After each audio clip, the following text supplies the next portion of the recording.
मैं गारंटी के साथ ये बात बोल रही हूँ कि अगर आप आईबीपीएस पीओ की प्रिपरेशन यूट्यूब के वीडियोस को देख देख के कर रहे हो तो 90% चांस है कि आप गलत डायरेक्शन में जा रहे हो।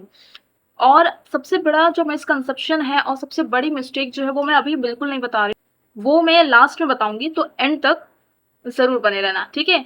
सो let me introduce myself. Hey everyone, अस्सलाम वालेकुम, welcome to my channel. I am Iqra and I am hoping you are doing well and your preparation is absolutely going good. So let's begin the video. अब सबसे पहले मुझे एक question का answer दो। क्या ज्यादा टाइम और ज्यादा घंटे पढ़ने से ही आपका सिलेक्शन होगा?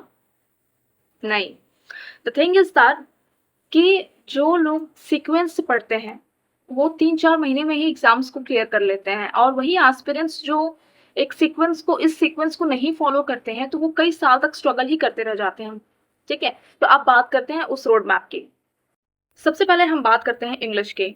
Yes, most of the aspirant क्या गलती करते हैं कि वो आरसी से स्टार्ट करते हैं। आरसी मीन रीडिंग कॉम्प्रहेंशन से स्टार्ट करते हैं, जिससे ये होता है कि उनको एक परफेक्ट स्ट्रैटेजी या मतलब बेसिकली उसको कैसे सॉल्व करना होता है ये हम नहीं समझ पाते, और बहुत सारे गलतियां होने लगती हैं तो जिससे मार्क्स हमें अच्छे नहीं मिल रहे होते हैं, यानी बेसिकली रिजल्ट हमें अच्छे नहीं मिल रहे होते हैं।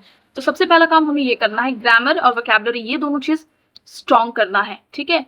ग्रामर भी आपको स्ट्रॉन्ग करना है और वोकैबुलरी के लिए डेली एडिटोरियल पढ़ो, और क्लासेस ऑनलाइन होती हैं, बहुत से टीचर्स करवाते हैं, बहुत से चैनल एडिटोरियल 8 o'clock से स्टार्ट कर देते हैं पढ़ाना। नए नए वोकैबुलरीज के वर्ड्स नोट करो। मैं नोट करने को भी नहीं कह रही हूँ, एक काम करो, सब कुछ डिजिटल हो चुका है। आपको सारे जो भी फैकल्टी आपको पढ़ा रही है, जो भी चैनल आपको पढ़ा रहे होते हैं, उसके वो पीडीएफ शेयर कर देते हैं टेलीग्राम पे, तो वो भी आप उसका भी यूटिलाइज कर सकते हैं, ठीक है।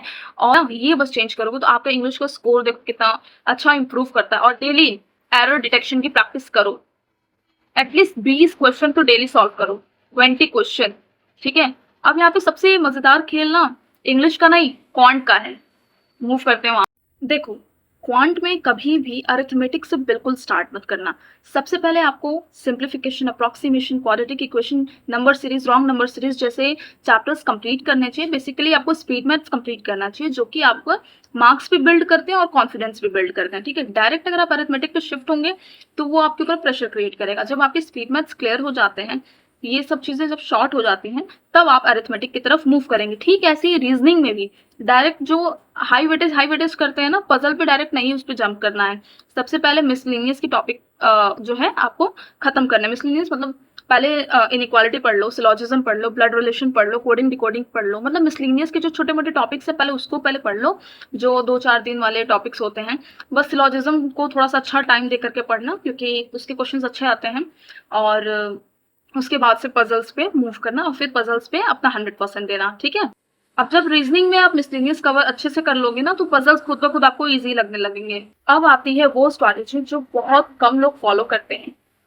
तो एक बार मॉक जरूर दो हफ्ते में, ठीक है। अब जब मॉक जब आप दे देते हो ना, उसके बाद कम से कम 2 घंटे उसको बैठ के एनालिसिस करो, ठीक है। अब उससे क्या होगा ना कि जो गलतियां हो रही हैं उसको नोट डाउन करो। अब उसके आगे रीजन लिखो कि स्पीड इशू था, कॉन्सेप्चुअल इशू था, या फिर सिली मिस्टेक थी। एंड बिलीव मी, अगर आप इस चीज को फॉलो कर लेते हैं तो आप कई एस्पिरेंट से आगे हो जाते हैं, ठीक है। क्योंकि सही क्वेश्चन, ठीक है, वो करेक्ट है, लेकिन गलती कहाँ हो रही है ये ज्यादा जरूरी है जानना लाइफ में, चाहे वो एग्जाम हो या लाइफ हो।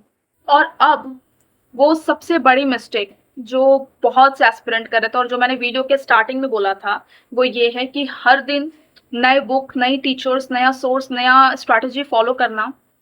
इससे ये तो होता है कि आप अपनी प्रिपरेशन की शुरुआत तो कर देते हो, लेकिन वो कभी कंप्लीट नहीं होती, कभी भी नहीं कंप्लीट होती है। इसीलिए एक रिसोर्स को फॉलो करो, कंसिस्टेंसी मेंटेन रखो, एंड रिविजन करो। और याद रखो, आईबीपीएस पीओ सिलेक्शन इंटेलिजेंस से नहीं, कंसिस्टेंसी मेंटेन रखने से होगी आपकी। उसी से ही आपको बहुत इफेक्टिव रिजल्ट मिले। और अगर आप चाहते हैं मैं इसी तरह 30 days day wise road map video एक बनाऊं, तो इस वीडियो को लाइक करना, चैनल को मेरे सब्सक्राइब करना, एंड कमेंट में ज़रूर लिखना Day 1। एंड मिलते हैं नेक्स्ट वीडियो में। Okay, thank you.